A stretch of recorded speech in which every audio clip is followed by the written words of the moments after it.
CBSE बोर्डाचा 10वीचा निकाल जाहीर झाला असून करमाळा येथील लीड स्कूलची विद्यार्थिनी शौर्या किशोरकुमार शिंदे ही 96.80% गुण मिळवून प्रथम आली आहे. तिला एकूण 500 पैकी 484 गुण प्राप्त झाले आहेत. करमाळा येथील लीड स्कूलचा निकाल हा 100% लागला आहे. शैक्षणिक वर्ष 2023-24 मध्ये एकूण 20 विद्यार्थी बोर्ड परीक्षेला बसले होते. ते सर्वजण उत्तीर्ण झाले आहेत. दरम्यान शौर्या शिंदे प्रथम तर आदित्य गजानन शिलवंत हा 94.80% गुण घेऊन लीड स्कूलमध्ये द्वितीय आलेला आहे. तर मनीष बाबूराव लावंड हा 94.60% गुण घेऊन तृतीय क्रमांकाने उत्तीर्ण झाला आहे.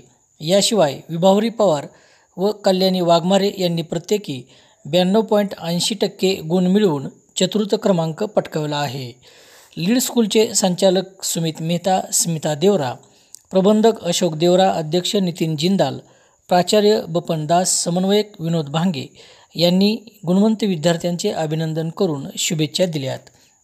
यावेळी बोलताना प्राचार्य बपन दास यांनी योग्य नियोजन आणि स्वयंशिस्त यामुळे यश मिळण्यास मदत होते असे स्पष्ट करत गुणवत्ता वाढविण्यासाठी शाळेतील शिक्षक व कर्मचाऱ्यांचा मोठा वाटा असल्याचे स्पष्ट केले. तर लीड स्कूलमध्ये 96.80% गुण घेऊन प्रथम आलेली शौर्या शिंदे हिने नियमित अभ्यास आणि शिक्षकांचे मार्गदर्शन यामुळे हे यश मिळाले असल्याचे सांगितले आहे.